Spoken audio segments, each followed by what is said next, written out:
දුක දිනූ කුමරිය ශ්‍රීමති ප්‍රභා වීරසේකර.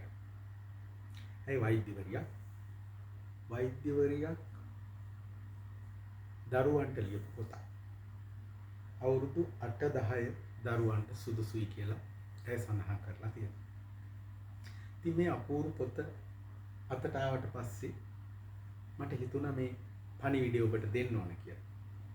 නැත්තම් ඔබේ දරුවන්ට මේ පොත මග ඇරෙන්න පුළුවන්. පොත පටන් ගන්නෙ මෙහෙම. රජවරුන් ගැන කුමාරිකාවන් ගැන කතා බොහොමයක් අපි අහලා තියෙනවා. ඒත් මේක නම් ඒ හැම කතාවකටම වඩා වෙනස් කතාවක් නම් වෙනස් කෙනෙක් කතාවේ ඉන්නම ඕන. ඒ වගේ වෙනස් විදියට හිතන අයට පුළුවන්ලු ලෝකයම වෙනස් කරන්න. හැම සුරංගනා කතාවක් ළමා කතාවක් වගේම මේක රජ කාලේ වුණු කතාවක්. මේකේ ඉන්න රජුරෝ හරිම නපුරු. එයාට අහිංසක දූ කුමරියක් ඉන්නවා.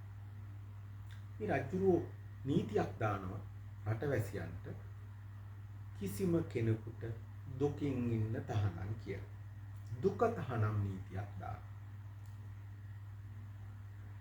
රටවැසියන්ට කොච්චර ප්‍රශ්න තිබුණත් කොච්චර කරදර තිබුණත් ඔවුන්ට රඟපාන්න වෙලා තියෙනවා සතුටින් ඉන්න විදියට. ඉතින් මේ කුමාරිගේ සේවිකාව ලෙඩ වෙනවා. ඇයට කොහොමදවත් සතුටින් ඉන්න බැරි වෙනවා. පොතේ මෙහෙම කියලා තියෙනවා. ඒ සියලු මතක කුමරියගේ දුක තව තවත් වැඩි කළා. ඒත් නීතියට එකඟ වෙමින් ගී ගැයුවා නැටුවා.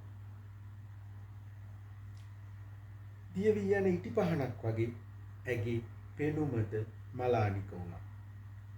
මාලිකාවේ සියලු දෙනාටම කුමරියගේ වෙනස දැනුණා.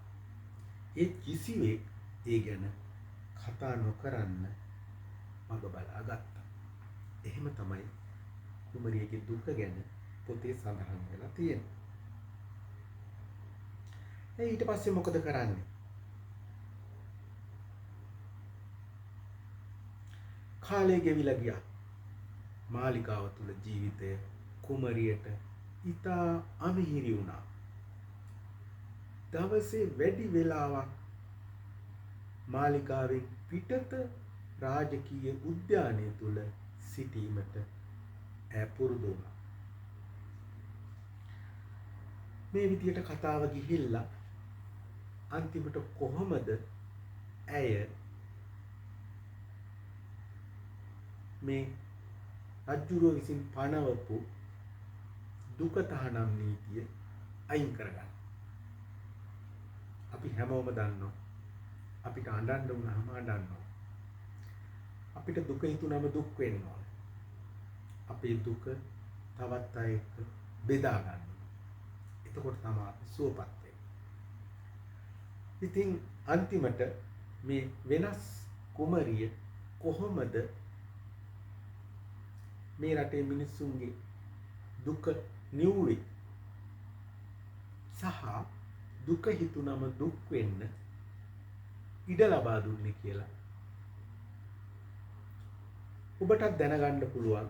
ඔබේ දරුවන්ටත් දැනගන්න පුළුවන් මේ පොත ඔවුන්ට හෙන්න කියලා. ඉතින් මම ඔබෙන් ඉල්ලා සිටිනවා ඔබේ දරුවෝ